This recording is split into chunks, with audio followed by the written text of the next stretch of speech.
Welcome to PPFM's Storytime, a proper prepper FM production. Our selective short and long stories are here to enlighten your evenings or darken your mood. We do our best to fulfill both for you. So crack that tin or pour that brew. There's nothing left for you to do. Listen in and crack a smile and stay with us for a short while.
Prologue.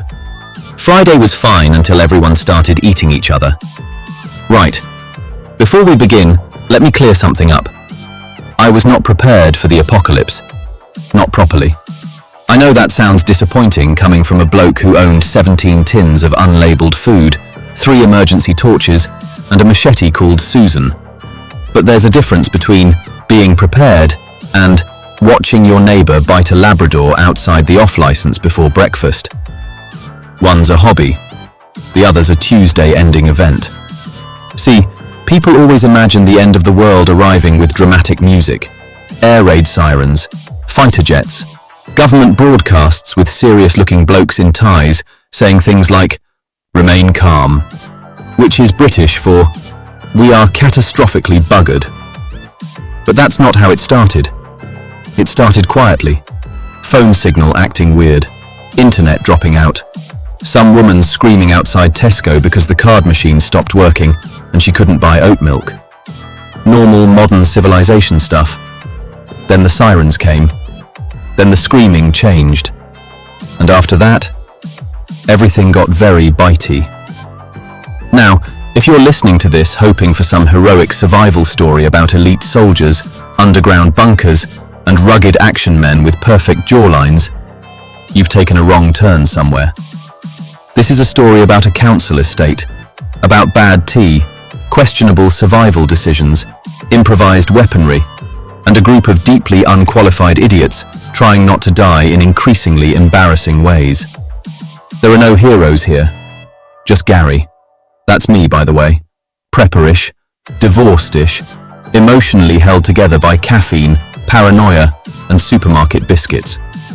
At the start of all this, my long-term survival plan mostly involved staying indoors, avoiding people, and hoping civilization rebooted itself before I ran out of loo roll. Turns out civilization had other ideas, because somewhere between the first siren and the first corpse trying to climb a garden fence, the world changed. The dead didn't stay dead. Some people turned. Some didn't. Some became something worse. And somehow, against all logic, medical science, and common sense, my block of flats became the closest thing this estate had to a resistance movement, which would be inspiring if it wasn't held together with duct tape, frying pans, stale custard creams, and a prophet living inside a wheelie bin. So, if you found this recording, put the kettle on first. Trust me, everything sounds less terrifying with tea, even the screaming. Chapter 1. Beans, bats, and blood on the lawn. Right, that's it then. Said it out loud, didn't mean to. Bit dramatic, but so's the end of the world. I'm sat here in my living room, dressing gown flapping open like a tragic cape, spoon in one hand, bowl of cornflakes in the other. Steam's rising from the kettle, for now, and the telly's just died a death. Not paused, just bloody gone. Black screen. Then that siren. Not the sexy type, A local one, not even a proper air raid one, more like someone stuck Alexa in a panic attack. Outside? It's chaos. There's a bloke across the road, Dave, I think, from number 9, chewing on something that used to be a dog. Labrador, I reckon. Ginger one. It's not moving anymore, so maybe it's okay. Doubt it. Dave's got blood on his chin and that same look my ex had when she found my browsing history. I'm not saying it's zombies, but it's zombies. Unless a stomach bug's gone nationwide and suddenly makes you immune to hygiene, pain, and conversational skills. Anyway, I've done what every seasoned prepper would do in this exact situation. I've eaten half a bowl of cornflakes, can't start work on an empty stomach, duct taped a massive kitchen knife to the mop handle and locked the front door. I call it the Stabby Mopper 5000. Looks stupid, feels powerful. Kitchen's a war zone, cans everywhere, no labels. I ripped them all off in a paranoid rage last year when I thought if someone robs them, serves them right if they don't know what they are. I think that backfired slightly. I know I have peaches, but could be cat food. Don't care. Phone's gone. Network says, emergency calls only. I tried calling Denise. Dunno why. Habit. Went straight to voicemail. Hi, you've reached Denise. I'm probably at yoga or saving the planet. Hung up before I threw it at the wall. Battery's precious now. Plus, Denise always hated mobiles. Right, let's assess the situation. Inventory check. Flat version. 24 tins of something. 3 loo rolls. Crucial. Might start a religion around them. 1 wind-up torch that sounds like a chainsaw. 7 boxes of Strike Anywhere matches. Spoiler, they don't. 1 bottle of absinthe from Prague. Might use it as disinfectant. Or just drink it. Susan. My machete. Long story. She's sharp, and I trust her more than people. Colin just rang the bell. Bloody Colin. If he's bitten, I swear to God I'm putting him down with the stabby mopper. I peeked through the peephole. He's sweating, wide-eyed, got 1 shoe on, and holding a Tesco bag like it's sacred scripture. Open the door, Gary! No. Please, mate, they're everywhere. That's not new information. I've barricaded the door with a clothes horse, the sofa, and 4 crates of bottled water. If he's clean, he'll understand. If he's not, well, he can chew on next door. They've got snacks and no spine. There's movement behind him.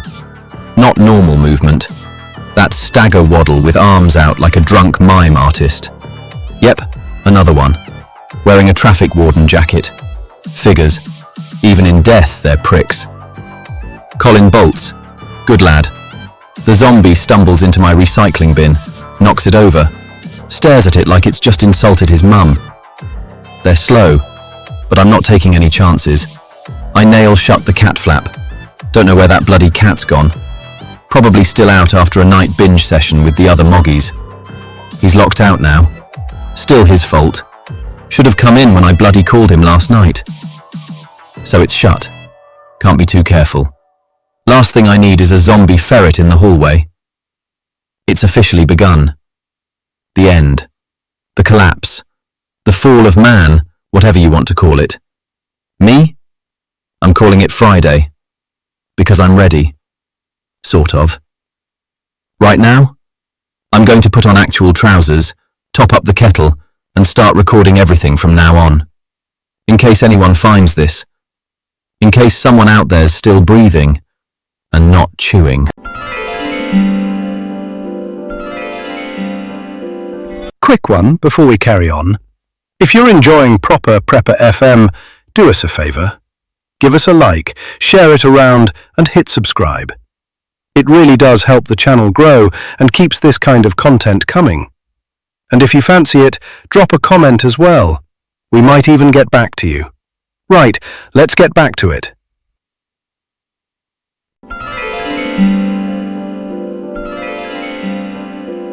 That reinforced the letterbox with frying pans. Right, trousers are on. Not clean, but they're on. Had to fish them out the laundry basket. Last pair with working elastic. Smell like sweaty socks and yesterday's microwave curry. They'll do. I've decided to make the rounds. Flat check. You know, doors, windows, secret stash behind the microwave. I say secret. It's literally just crisps and a tin of peaches I was emotionally saving. Not anymore. Apocalypse changes priorities. Crack open the hallway cupboard, mop bucket, dusty hoover, full suit of motorbike leathers I bought during my zombie-proof fashion phase. Might wear that later. Bit tight around the crotch. Might be walking funny later. Hope I don't need to talk. My voice won't sound very manly. Front door's holding. Good. But that letterbox. Dodgy. Flaps open every time the wind goes past like it's trying to get my attention. Or trying to let something small and bitey get in. Can't have that. So I've done the logical thing. Wrenched 2 frying pans out the kitchen cupboard and zip-tied them to the inside of the door. Letterbox status. Reinforced. Aesthetic rating. Post-apocalyptic student flat. Noise when I kick it for testing. Horrific. Colin hasn't come back yet. Or maybe he has and got eaten. Not sure which option I prefer. Right, kettle's done. No bloody milk. Black tea then. I'll call it my Apocalypse edition. Sip it like it's whiskey. Slurp. That's bloody awful. Suddenly, bang! Sounded like a bin lid slamming outside. I freeze. Stabby mopper 5000 in hand. Move to the living room window like I'm some kind of ninja.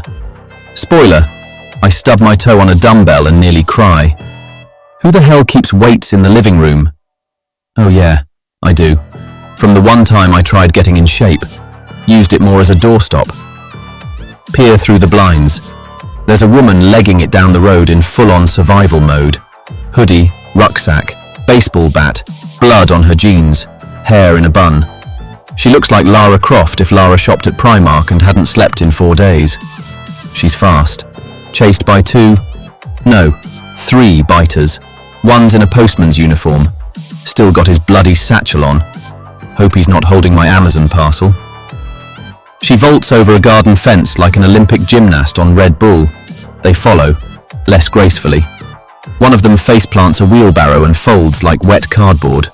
That gives her just enough time to disappear behind a shed. Gone. Poof.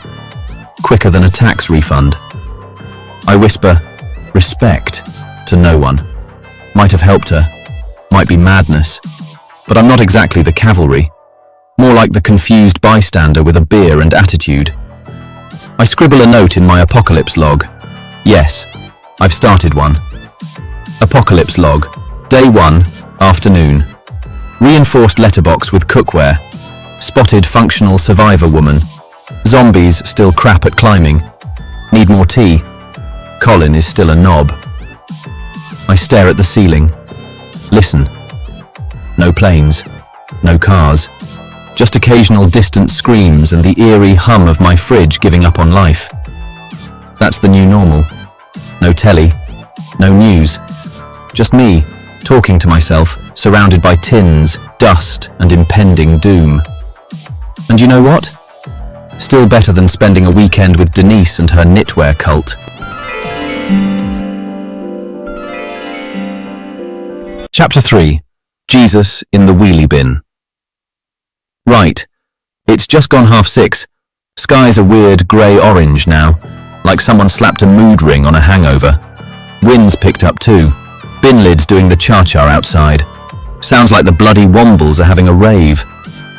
Haven't seen another human since Hoodie Lara vanished behind that shed. Not sure if that's good or bad.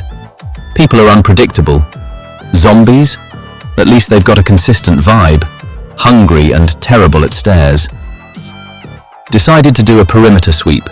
By sweep, I mean I stood on the toilet and looked out the tiny bathroom window. View, rooftops, a burning skip, and Trevor from number 4 legging it barefoot with what looks like a ceiling fan. Then I hear it. Muffled muttering. Behind the flats. Backyard alleyway. I grab the stabby mopper and a can of spray paint for intimidation. Head to the back window, careful not to knock over the toilet roll shrine. slide the window open a crack.